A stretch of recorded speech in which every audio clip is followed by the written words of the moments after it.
Next story is about a disclosure which has embarrassed the Pakistan government and exposed the country's role in pushing drugs into India. What's even more shameful is the fact that this disclosure was made by a close aide of the Pakistani Prime Minister. This is the man I'm talking about. Malik Mohammad Ahmad Khan, a special assistant on defense to Shehbaz Sharif.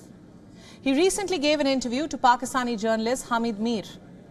The interview was supposed to be about mobile phone connectivity in rural Pakistan, and it ended up revealing how Pakistan is the biggest player in illicit cross-border drug trade.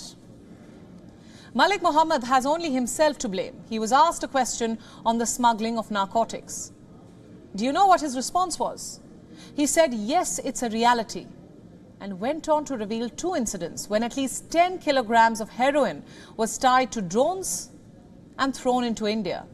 You must listen to this.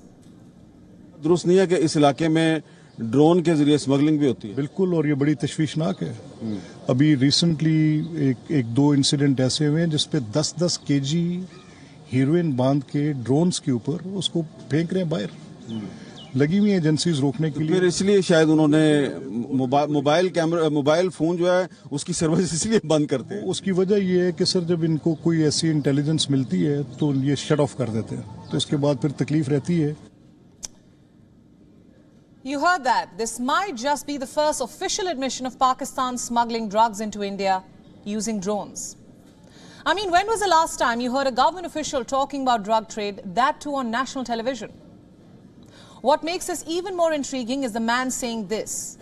Malik Mohammad Ahmad Khan is a member of Pakistan's Provincial Assembly. He is said to be very close to the political and military establishment in the country. He was also close to the previous army chief, General Qamar Javed Bajwa, and maintains good ties with the present military hierarchy as well. So how is the Pakistan government taking this? Are they going to sack this man? We don't know that yet.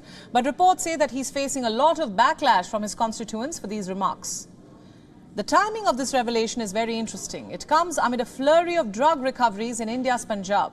On the 16th of April, officials from India's Border Security Force recovered 2 packets of contraband drugs in the city of Gurdaspur. The packets were reportedly tied in a single piece of cloth. A hook along with a nylon rope and a luminous strip was also found attached to the consignment. Officials said that this indicated that the packets came from across the border. Here's what added to their doubts. On the same day, BSF troops recovered 3 kilograms of heroin dropped by a Pakistani drone near the international border in Punjab's Amritsar. Now here's the thing. It is common knowledge that Pakistan pushes drugs across the Indian border. In fact, 2 years back, a report said that more than 80% of illegal drugs entering India come from Pakistan. It revealed how Pakistan has an absolute monopoly in the subcontinent's narcotics trade.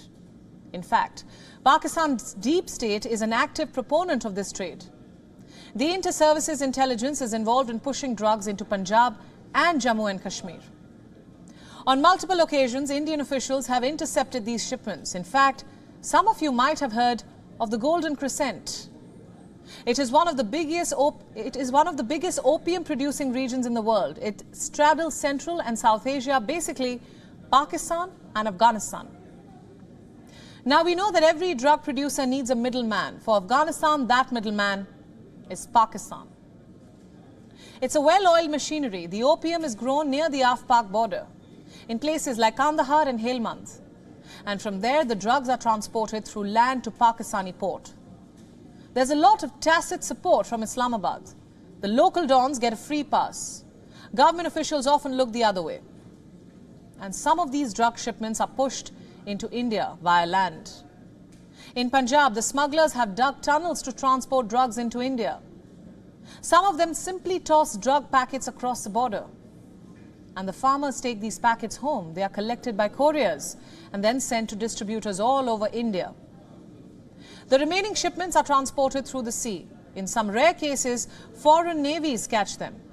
I can give you examples. In August of 2020, Sri Lanka seized a fishing vessel with 290 kilograms of heroin. In September of 2020, they seized 2 ships. They were carrying around 336 kilograms of heroin. These were just 2 examples. There are many more. But you get the point. Pakistan's narco-terrorism against India runs deep and wide. Too bad. Its own officials now don't hesitate in talking about it. We're not done with the story yet. Here's another question. What should be the punishment for drug trafficking? A hefty fine? Time in prison? These two are the usual penalties that come to mind. But what about execution? Do you think it's a punishment gone too far? Singapore, for one, doesn't think so. Earlier today, it hanged a woman convict for attempting to traffic an ounce of heroin. An ounce. This is the first execution of a female prisoner in the country in nearly 2 decades. The woman in question has been identified as 45-year-old Asari Devi Jamani. She was sentenced to a mandatory death penalty in 2018. 5 years on, she has been put to death. Remember, Singapore has some of the world's harshest drug laws. Over the years, there have been protests against them. But the country's government remains adamant that capital punishment works to deter drug traffickers and maintain public safety. Human rights groups don't agree. They're calling this case a grim milestone for the city-state. They say it not only risks Singapore's global reputation, but also its financial future. The debate is on. Here's hoping the two sides are able to reach a consensus. WION World is now available in your country. Download the app now and get all the news updates on the move.